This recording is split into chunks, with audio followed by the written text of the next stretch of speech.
নজর রাখবো আবহাওয়ার খবরের দিকে। আপাতত বর্ষা প্রবেশের কোনো সম্ভাবনাই নেই দক্ষিণবঙ্গে।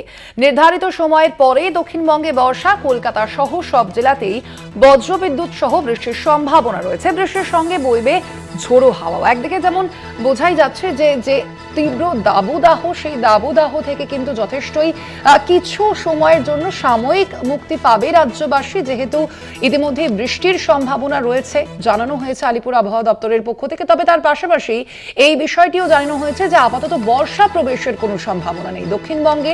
নির্ধারিত সময়ের পরেই দক্ষিণবঙ্গে বর্ষা। অন্যদিকে কলকাতা সহ সব জেলাতেই বজ্রবিদ্যুৎ সহ বৃষ্টির সম্ভাবনা রয়েছে।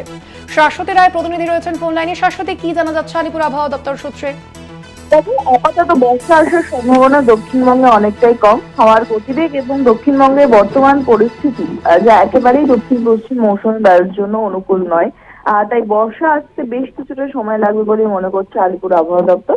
এবং নির্ধারিত সময় অর্থাৎ 10ই জুন বঙ্গের দক্ষিণবঙ্গে বর্ষা আসার যে সম্ভাবনা থাকে তা কিছুটা পরিবর্তন হতে পারে। 12ই জুনের মধ্যে দক্ষিণবঙ্গের আবহাওয়া পরিবর্তন হয়ে বর্ষার প্রবেশের একটি সম্ভাবনা তৈরির আশঙ্কা করা হচ্ছে। তবে উত্তরবঙ্গে ইতিমধ্যে বর্ষা প্রবেশ করলেও উত্তরবঙ্গের উপরের 5 জেলাতে বজ্রবিদ্যুৎ সহ আজকে বৃষ্টির সম্ভাবনা, বিশেষত দার্জিলিং, কালিম্পং, জলপাইগুড়ি, কোচবিহার এবং আলিপুরদুয়ারে। এবং তার সঙ্গে 30 থেকে 40 কিলোমিটার বেগে দমকা ঝোড়ো হাওয়া বইতে পারে। তবে মালদা এবং উত্তর দিনাজপুরেও বৃষ্টির আশঙ্কা বেশি থাকছে। দক্ষিণবঙ্গের সমস্ত জেলাতেই বজ্রবিদ্যুৎ সহ বৃষ্টির সম্ভাবনা জারি রয়েছে, সঙ্গে দমকা ঝোড়ো হাওয়া। এর অন্যতম কারণ হচ্ছে পূর্ব বিহারের উপর যে ঘূর্ণাবর্তের অবস্থান তা ক্রমাগত উত্তর বাংলাদেশ পর্যন্ত বিস্তার লাভ করছে এবং তার জেরেই এই বৃষ্টিপাত জারি রয়েছে দক্ষিণবঙ্গে এবং তা বিক্ষিপ্তভাবে জারি থাকছে। এবং বিশেষত পশ্চিমের জেলা বীরভূম, দক্ষিণ বর্ধমান, বাঁকুড়া, পুরুলিয়া এই 4 জেলার ক্ষেত্রে বৃষ্টির পরিমাণ কিন্তু কম থাকবে।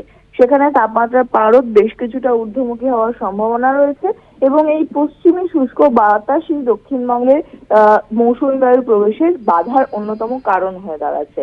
তাই তাপমাত্রার পারদ আগামী 2 থেকে 3 দিনে আবারও বৃদ্ধি পেতে পারে। তবে আজ বিক্ষিপ্ত বৃষ্টিতে কিছুটা হলেও স্বাভাবিকের নিচে থাকছে শহর কলকাতার সর্বোচ্চ তাপমাত্রা।